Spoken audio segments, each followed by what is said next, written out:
Hey guys, Sid from Sid's Trains here, and today we're going to be reviewing and running this B&O I-12 bay window caboose from Right of Way Industries. So before we get started, let me just tell you why I'm reviewing a random B&O caboose. First of all, this was a gift to me from my grandparents, and it just came out of nowhere. One day, a box showed up at my house, and I opened it up, and it was from my grandparents to me, and it's this amazing B&O bay window caboose. And I've been wanting one of these in this paint scheme for a really long time, and it was just amazing that they sent this to me as a gift. So I just thank them, and I can't thank them enough. I'm just so grateful that they sent this to me. The next part is, this is not just any bay window caboose. This is a Right of Way Industries brass caboose, which means, of course, it's completely made of brass. It is a very heavy model. Unlike most plastic rolling stock, it's very heavy. It has a lot of nice detailing, and it just really pops. The way that they painted it, it just really looks nice, which I'll get into later. But those are the kind of special things about it. The fact that it's a gift, and the fact that it's a Right of Way Industries caboose in this paint scheme. I've wanted one for so long, and I'm glad that I have it now. So now let's move on to some of the features of this, and we'll take a closer look at it and then run it around for a little.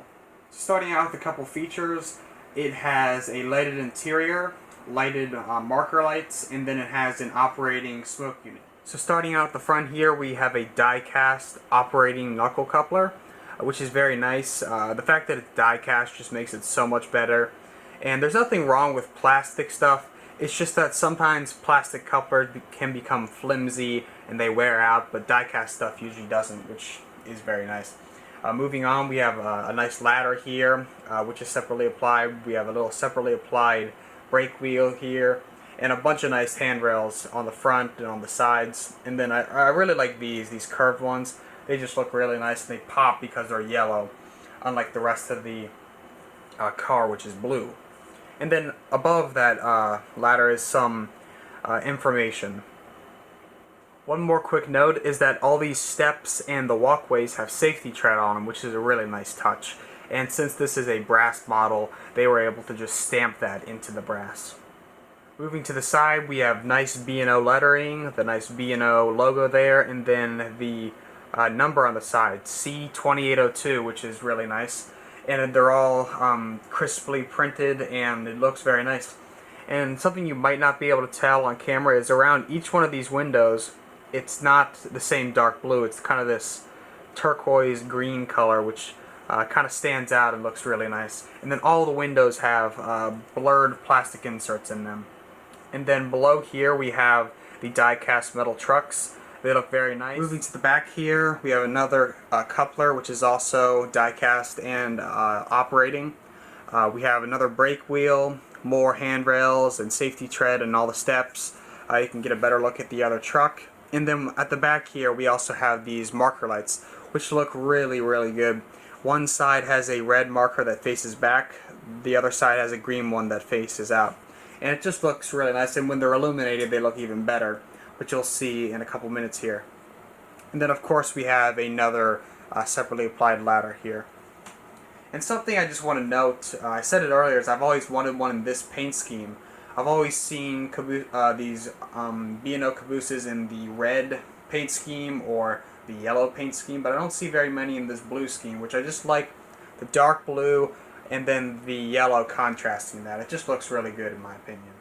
Taking a look at the top of the caboose, we have this nice kind of structure bracing design that goes on the side of the cabooses, but it's also on top.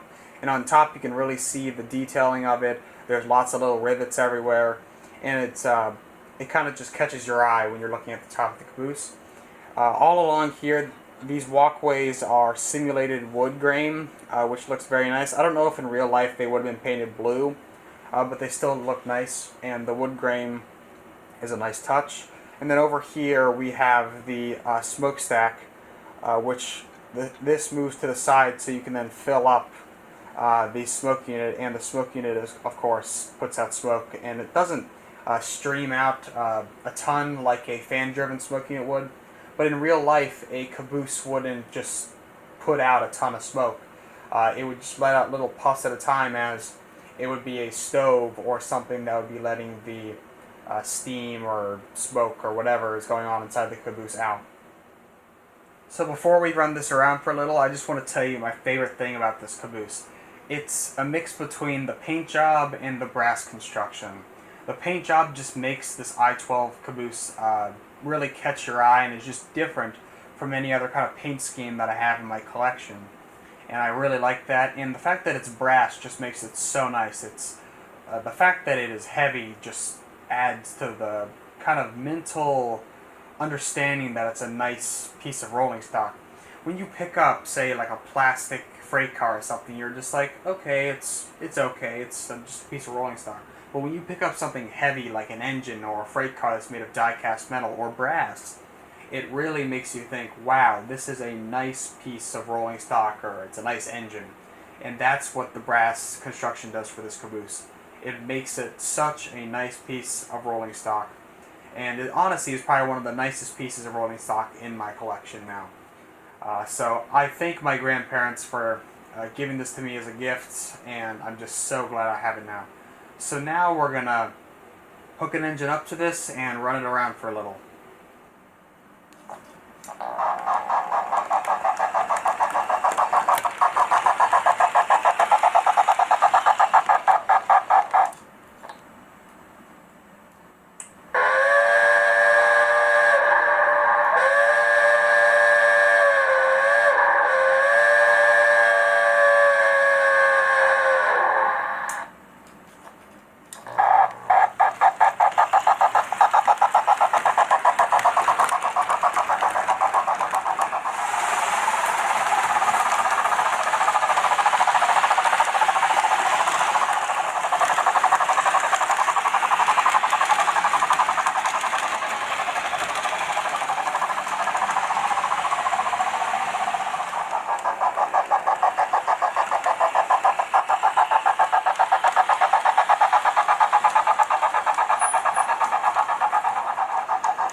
So I hope you guys enjoyed this video. As always, like, subscribe, and click the bell for notifications.